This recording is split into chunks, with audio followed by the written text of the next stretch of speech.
আসসালামু আলাইকুম। Welcome to এনএসটিস কজি ফুড স্টুডিও। আজকে আমি আপনাদেরকে দেখাবো বিফ শামি কাবাব রেসিপি। এই রেসিপিটা খুবই সহজ এবং যে কেউ এটা খুব সহজেই বানিয়ে ফেলতে পারবে। দেখুন আমি যে এখানে বিফ শামি কাবাব বানিয়েছি, এটা 4 সাইডে খুবই পারফেক্টলি ভাজা হয়েছে। আমি আজকের এই ভিডিওটিতে বিস্তারিতভাবে দেখাবো কিভাবে পারফেক্টভাবে বিফ শামি কাবাব রেসিপি বানাতে হয়।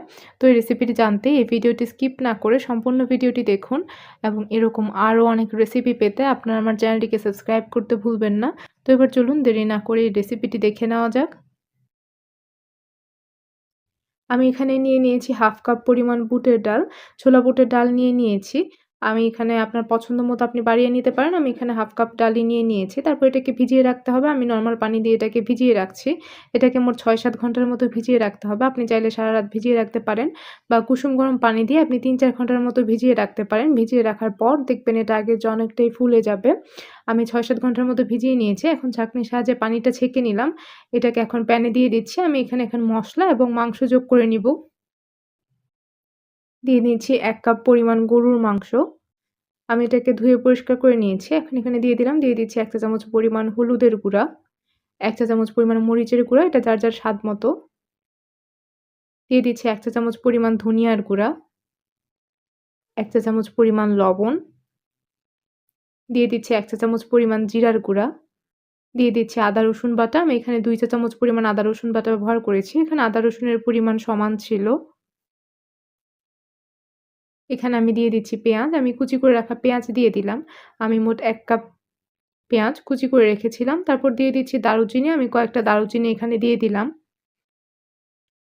দিয়ে দিচ্ছি ২ টি তেজপাতা, ৩ টি এলাচ আমি এখানে দিয়ে দিচ্ছি। আপনি এখানে চাইলে গরম মসলার গুঁড়া ব্যবহার করতে পারেন। আমি এটা স্কিপ করেছি। আমি এখানে দিয়ে দিলাম কাঁচামরিচ কুচি। আমি মোট ৬-৭ টি কাঁচামরিচ কুচি করে রেখেছিলাম। এখন দিয়ে দিচ্ছি তেল। আমি মোট ৩ চা চামচ পরিমাণ তেল এখানে ব্যবহার করেছি। আমি সবগুলোকে মিক্স করে নিচ্ছি। দেখতে পাচ্ছেন আমি এগুলোকে হালকা কষিয়ে নিয়েছি। যখন কষানো শেষ হয়ে গিয়েছে, আমি এখানে যোগ করে দিচ্ছি পানি। আমি গরম পানি যোগ করেছি এখানে। আপনি চাইলে নরমাল পানিও ব্যবহার করতে পারেন। এখানে এই মাংসটা পারফেক্টলি সেদ্ধ হওয়ার জন্য পানির যতটুকু প্রয়োজন অতটুকু দিয়ে দিবেন।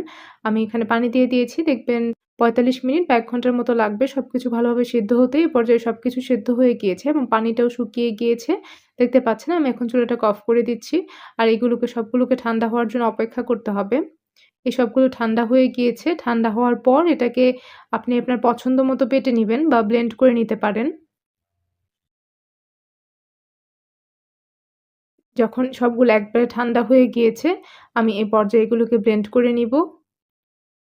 দেখতে পাচ্ছেন আমি ব্লেন্ডারের সাহায্যে এভাবে ব্লেন্ড করে নিচ্ছি। এটাকে একটু স্মুথ ভাবে ব্লেন্ড করে নিতে হবে।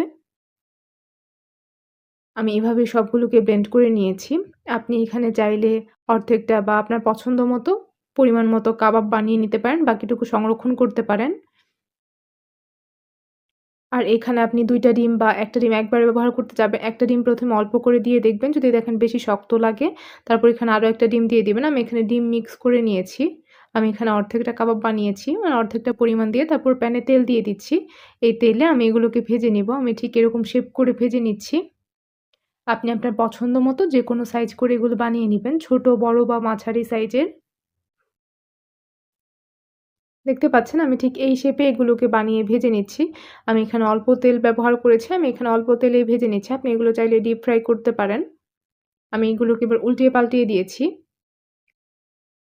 আপনি শেষের দিকে যখন ডিম মাখাবেন তখন এখানে কিছুটা ধনিয়া পাতা ব্যবহার করতে পারেন বা ধনিয়া পাতা বাটাও ব্যবহার করে নিতে পারেন। আমি ঠিক এভাবে এগুলোকে উল্টিয়ে পাল্টিয়ে ভেজে নিচ্ছি। এখানে হাই ফ্লেমে ভাজতে যাবেন না। মিডিয়াম ফ্লেমে ভেজে নিবেন। আমি এভাবেই সবগুলোকে ভেজে নিয়েছি। এখন এগুলোকে উঠিয়ে নিচ্ছি। দেখতে পাচ্ছেন কত সহজেই এই রেসিপিটা রেডি হয়ে গেল। এরকম আরও অনেক রেসিপি পেতে আপনারা আমার চ্যানেলটিকে সাবস্ক্রাইব করতে ভুলবেন না। আল্লাহ হাফেজ সবাইকে।